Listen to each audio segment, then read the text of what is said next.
अरावली, जिसके लिए इस समय दिल्ली एनसीआर से लेकर राजस्थान तक लोग यही बात कह रहे हैं कि आखिर ये अरावली अब अपराधी क्यों बन गई।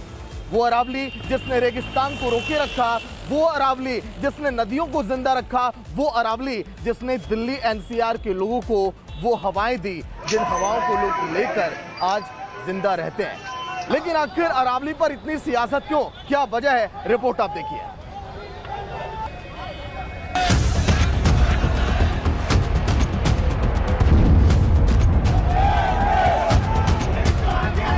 प्रकृति का दोहन कर जब निरंकुश सत्ताएं आर्थिक लाभ का गलियारा खोलती हैं, तब जनता सड़क पर उतर जाती है। विकासशील बनने की होड़ में जब सरकारें आर्थिक भूख मिटाने के लिए पहाड़ों की छाती को चीरती हैं, तब जनता सड़क पर उतर जाती है। हाँ सर, कटवा लेंगे, काटे भी है, कटवा भी लेंगे, मंगरे नहीं कटने देंगे। अगर कोई नहीं मानेगा तो जोर जबरदस्ती नहीं चलेगी। अगर सर कटाना पड़ेगा सर कटाएंगे, और सर काटना पड़ा तो सर काटने से भी नहीं चूकेंगे। जब जंगल काटे जाते हैं तो जनता पेड़ों से चिपक जाती है। जब नदियों पर डैम बनाए जाते हैं तो जनता विद्रोही हो जाती है। अगर अरावली हट जाएगी तो राजस्थान में पूरे धूल का गुब्बारा बनकर और पोल्यूशन इतना खतरनाक फैल जाएगा जिसकी हद नहीं। और जो दिल्ली पोल्यूशन से गुजर रही है ना, वो राजस्थान पोल्यूशन से गुजरेगा। अरावलियों ने हमारे शूरवीर महाराणा प्रताप, महाराणा कुंभा को शरण दी थी। आज हमारा कर्तव्य बनता है कि हम इसकी रक्षा करें। अगर अरावली को बचाना है तो हमें लड़ना है, आगे आना है, क्योंकि अरावली नहीं, वो हमारा सुरक्षा कवच है। देश में कड़ाके की ठंड पड़ रही है। जब इस देश के नेता अपने कमरों और दफ्तरों में हीटर चलाकर सर्दी को मात दे रहे हैं, तब इस देश की जनता सड़क पर है, क्योंकि पहाड़ को बचाना है, प्रकृति को बचाना है। हम हमारी गर्दन कटा देंगे पर अरावली को हम बचाएंगे। आखिरी दम तक हम अरावली को बचाएंगे। हम यहीं पे पैदा हुए और हम यहीं पे मरेंगे। उदयपुर में अरावली की लड़ाई को लेकर सैकड़ों लोग मिशन पर हैं। इसमें न कोई जाति है, न कोई धर्म, क्योंकि लोगों को पहाड़ के साथ साथ अपने बच्चों के भविष्य को भी संरक्षित करना है।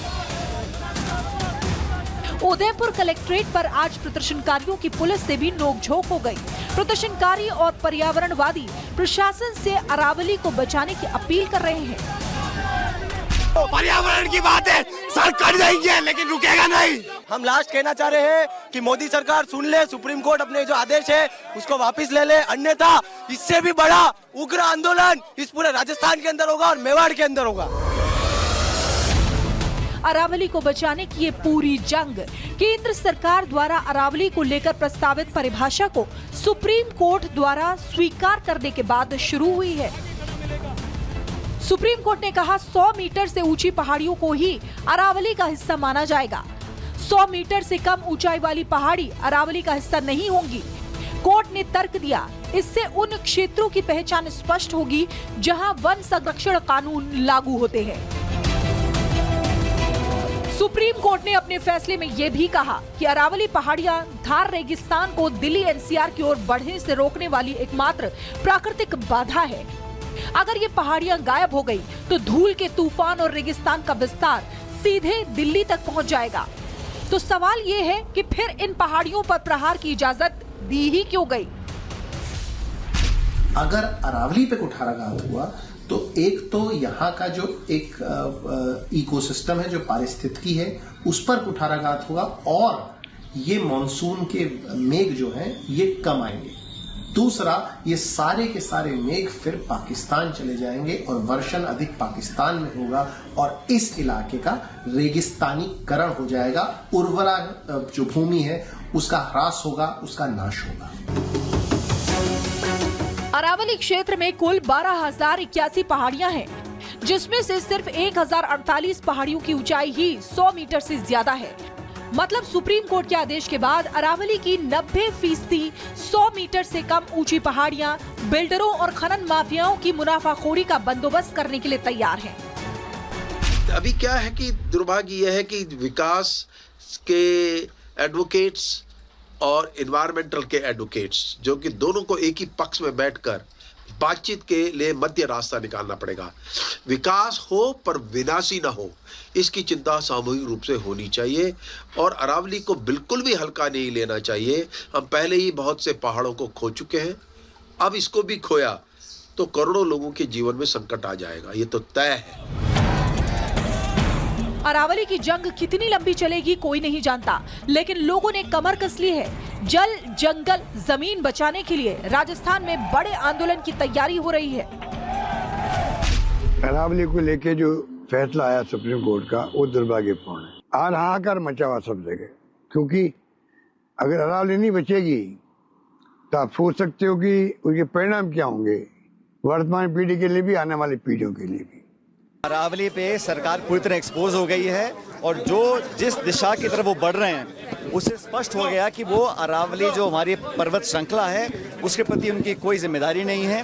आने वाली पीढ़ियों के लिए हम लोग उसको अगर नष्ट कर देंगे तो जवाबदेही किसकी होगी? देश की करोड़ों साल पुरानी विरासत खतरे में है। अरावली का अस्तित्व संकट से जूझ रहा है, जिसे बचाने के लिए लोग सड़कों पर उतर आए हैं। विरोध प्रदर्शन तेज हो रहा है। सवाल ये है कि क्या सरकारी नीतियां अरावली पहाड़ी को मिटा देंगी? Bureau report, Republic Bharat. कर्तव्य बनता है कि हम इसकी रक्षा करें। अगर अरावली को बचाना है तो हमें लड़ना है, आगे आना है, क्योंकि अरावली नहीं वो हमारा सुरक्षा कवच है। देश में कड़ाके की ठंड पड़ रही है। जब इस देश के नेता अपने कमरों और दफ्तरों में हीटर चलाकर सर्दी को मात दे रहे हैं, तब इस देश की जनता सड़क पर है, क्योंकि पहाड़ को बचाना है, प्रकृति को बचाना है। हम हमारी गर्दन कटा देंगे पर अरावली को हम बचाएंगे। आखिरी दम तक हम अरावली को बचाएंगे। हम यहीं पे पैदा हुए और हम यहीं पे मरेंगे।